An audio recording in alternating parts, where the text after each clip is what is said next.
Bienvenue à Suivez le Lapin Blanc, dans cet épisode intitulé Châtiment divin. J'écrivais précédemment que j'étais d'accord sur un point avec Naomi Klein.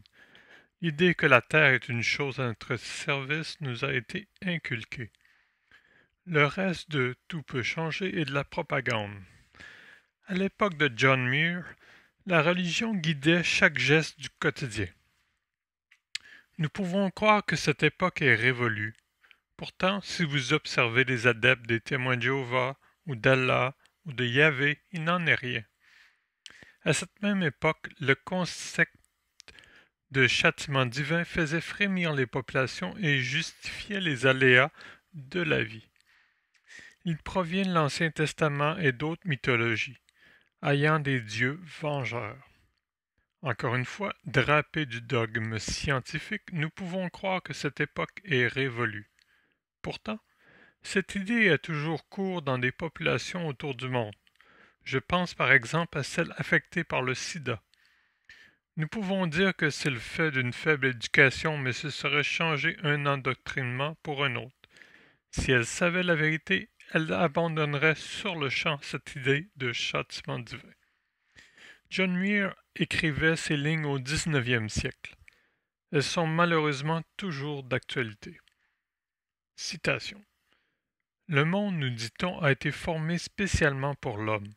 Présomption que les faits ne corroborent pas. Toujours.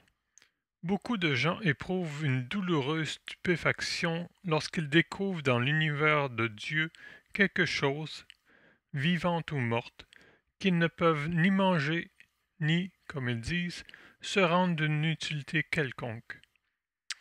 Ils se font une idée à la fois précise et tranchée des intentions du Créateur, et l'on ne saurait guère être taxé d'irrévérence, si l'on ne parle autrement de leur Dieu que des idoles païennes. Il est considéré comme un homme à la fois civilisé et respectueux de la loi, adepte soit d'une monarchie limitée, soit d'un gouvernement républicain. Il croit à la littérature et à la langue anglaise. C'est un chaud partisan de la Constitution anglaise, des écoles du dimanche et des sociétés missionnaires. C'est enfin purement et simplement un article manufacturier comme n'importe quel pantin d'un théâtre à 2 sous.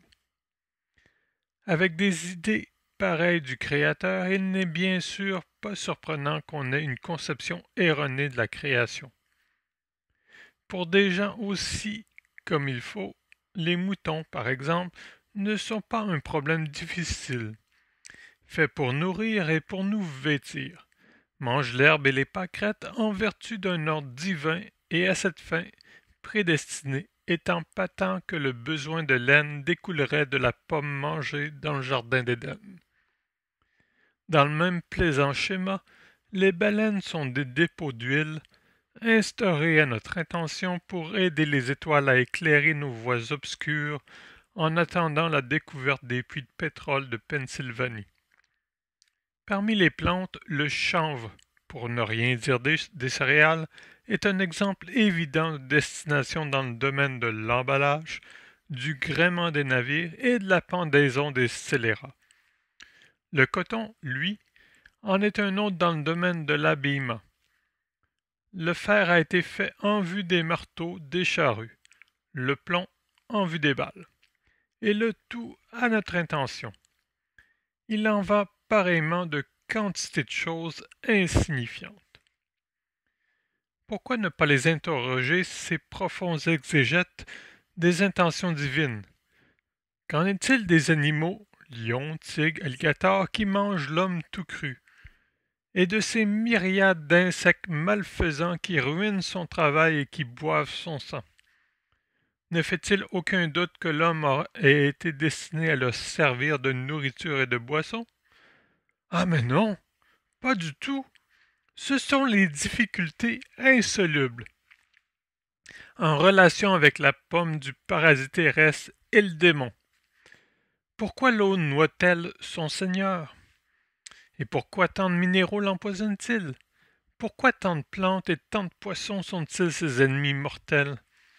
Pourquoi le Seigneur de la création est-il soumis aux mêmes lois de la vie que ses sujets? Ce sont des questions sataniques ou liées de quelque manière au premier jardin. Il semble bien du reste ne jamais venir à l'esprit de ces professeurs avisés qu'en faisant plantes et animaux, la nature puisse avoir le bonheur de chacun d'entre eux, et non pas que la création de tous ne vise qu'au bonheur d'un seul. Pourquoi l'homme se considérerait-il autrement que comme une petite partie d'un grand tout de la création?